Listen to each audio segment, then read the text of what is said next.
DJ turn it up, better DJ bring it back. Tell the DJ turn it up, better DJ bring it back. Tell the DJ turn it up, better DJ bring it back. Tell them play that shit again, tell them that you like that line. DJ turn it up, better DJ bring it back. Tell the DJ turn it up, better DJ bring it up, better DJ bring it back. Tell them play that shit again, tell them turn up the bass. DJ bring it back, tell the DJ turn it up, better DJ bring it back.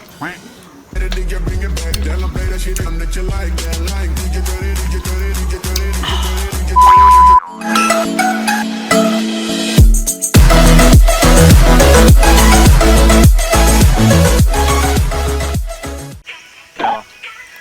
มันนี่ก็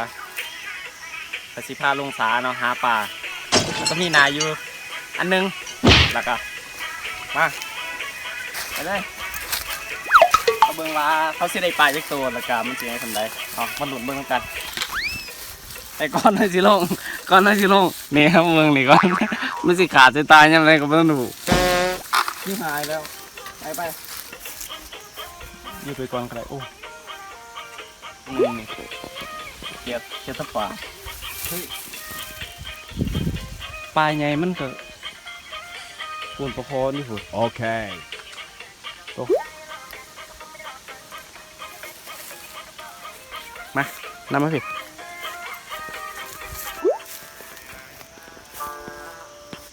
ก็ดูดิครับน้องตอนนี้พี่กำลังหาปลาอยู่นะครับซึ่งปลาตัวนี้มันหายากเย็นเหลือเกินแต่ว่าตอนนี้มันไม่เห็นปลาแล้วด้วยครับปลาซิวปลาซิวโอ้ยขาดที่ตาจังเลยอุ้ยเห็นแล้วต้องนิ่งๆไงเบาๆเดี๋ยวปลามันตื่น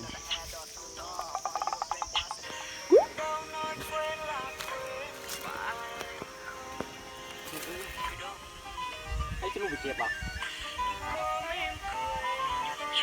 หนึ่งผิดพลาดบุถือเด้อเนาะมันไปแล้วมันเก็บแน่นอยู่เนาะอันนี้กับบุญมีไฟมาเก็บลูกหนาหายเนาะอันนี้ก็ลมวะลมแน่มึงไปเกิดกันได้ที่ไหนอันนี้ก็สะเข้าเองเนาะปลาบุญมีอยู่ตัวกินหน่อยตอนนี้ก็รวม10 กับเนาะที่จริงเขาได้ปลาแต่ตัวหนึ่งแต่ว่าตอนที่ได้เขาบริทาย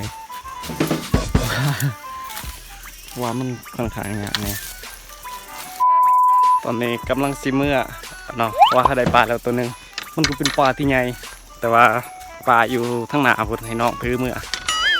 บริถือเนาะไปที่โบเฮนกะเมื่อชิบหายเมื่อทั้งหอดเขากับบ่ท่านได้กินสับโอ้แม่เจ้าตอนนี้อยู่กลางป่าเนาะบ่ฮู้ว่าทุกคนจะได้ยินเสียงนกอยู่บ่แต่ว่าเสียงนกมีแต่เสียงนกเสียงกาเสียงนกที่จริงนกกระลาอยู่แต่ว่าบ่ฮู้ว่ามีคลิปสิได้ยินอยู่บ่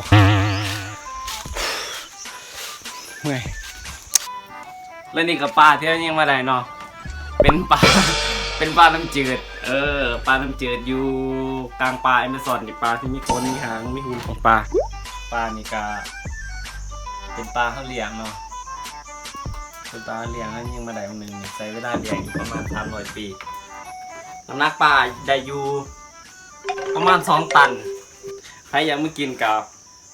มาได้เนาะสถานที่ก็อยู่ปากซองเนาะบ้านบอกเมืองปากซองใครจะทราบใครอยากว่ามาซีเบิร์กมาซีนอนนี่น้ำหนัก2 ตันใช้เวลาเลี้ยงประมาณ300 ปีเบาๆ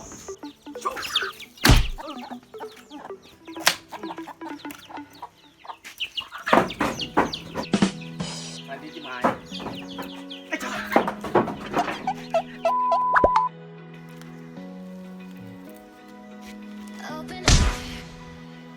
Feel the waves cut through me. By the sounds I'm breathing in. Hold tight, chemicals collide. Hold tight, dripping light. Paint the skies all because of you. Dripping lights paint the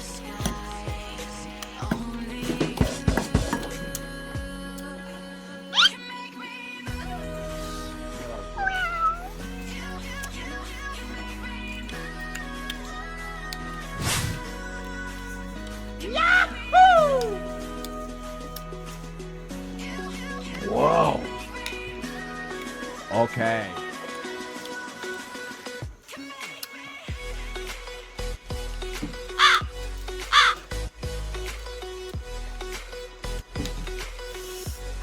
อ่า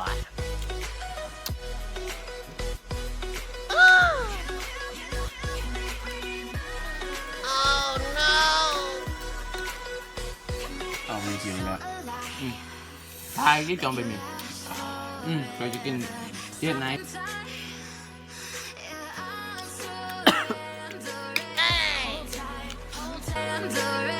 Hold tight, hold tight. Chemicals collide. Hold tight, hold tight, hold tight. Dripping lights โอเคเลย paint the skies. All because of you. Dripping lights paint the skies. Only you. ดูสิ Can make me move. Can make me move. Can make me move. Can make me move. Can make me.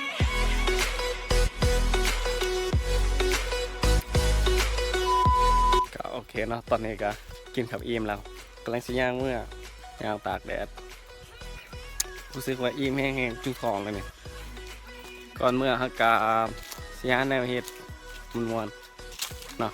แต่ว่าเขาสิบ่บอกเฮ็ดหยังจังคอยไปเบิ่งน้ำกันว่าสิเฮ็ดอิหยังใครอยากเบิ่งว่าคอยสิเฮ็ดอิหยังอย่าพาปิดคลิปนี้เด้อถ้าเบิ่งให้มันจบไปนํกันย่างไปเรื่อยๆเนาะจักหน่อยก็ฮอดอีกนิดเดียวเอง จุกท้องรู้สึกเป็นจุกท้องแห้งๆตัวนี้ก็ฮอดครัวเนาะฮอดสะพานไม้ไผ่สะพานไม้ไผ่เนาะมันก็มันหาไซส์บ่ได้ละนอกจากอยู่นี่อยู่บอนนี่บอนเดียว แล้วก็มีแห่งที่สองแล้วเนาะเพราะว่าซองบอลมันเป็นหอยซองเส้นมาตัดกันเนาะแต่นี่มันก็มีก็เอิ้นมาหอยเซ่แถวบ้านเป็นหอยเซ่มันก็น้ำใสเย็นใสเจี๊ยบเนาะ บางคนก็บ่ได้อาบน้ำเป็นอาทิตย์คนอาบ นี่แหละจิโรดอยู่นี่แหละเนาะคือสีบุเป็นหยังติ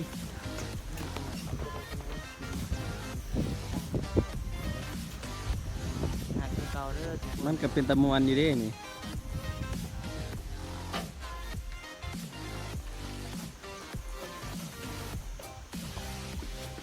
นี่แหละใครจะพูดอย่าปาปิดคลิปเด้อใครจะพูด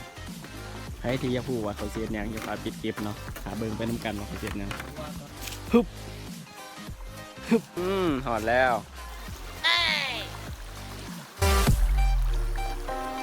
With crimson secrets and forbidden bliss, can't stay still, don't stop that thrill. My bones crave your skin, temptation within, mistakes ignite the silence. ตอนนี้ก็หอนหวยเนาะกำลังสิอาบน้ำเพราะว่าบ่ได้อาบน้ำมาแล้วประมาณ3 เดือนกินโตนี่บ่ให้เว้าแอกสู่ท่าน หนาวเฮียตอนนี้สิมาอาบน้ำเนาะน้ำมันก็เย็นเขาบ่ได้อาบโดนแล้วนี่เขากำลังสิมาอาบน้ำอยู่ปากช่องนี่เอาคนปากช่องตามไปอยู่เช่แต่ว่าน้ำอยู่นี่เขาไปอาบหลายปีแล้วประมาณ50 ปีเราชิมาลองอาบว่าอาบตัวนี้เป็นครั้งแรกในหอม50 ปีน้ำมันเย็นชิมได้ไปเลยฮึบ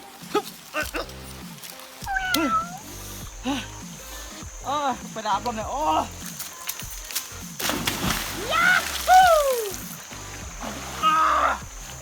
Wow. Okay. เย็นเว้ยโอ้โหเย็น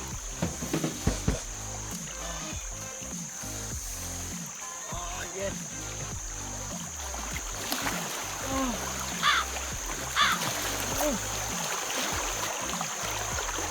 จับเลย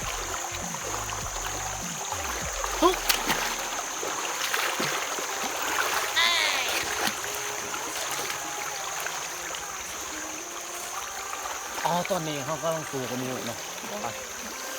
พอก็จะแม่นักขี้ชอบแม่นักขี้วันเลยยังตื่นอยู่เลยไม่รู้สึกตื่นมันอยู่จะบอกตอนนี้เขาหาปลาเนาะหาปลาแต่ว่ามันคือชิบมีปลาดอกเนี่ยมันซึกเสียวอยู่หยาดงูเว้ยหยาดงูเนาะเมื่อกี้บอกว่าเห็นงูประมาณอยู่300 ตัวงู300 ตัวมาเสิร์ฟกันอยู่เรียนแล้วนี่แต่ว่ากูมือนี่ เดี๋ยวกู นะมือนี่เห็นงูหนึ่งเลย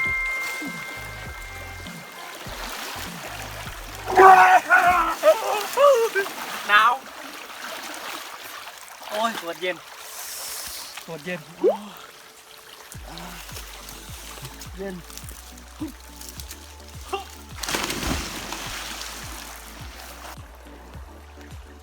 ตอนนี้เขาอาบน้ำแล้วดอกอายนี่หนาวหลายดิอายนี่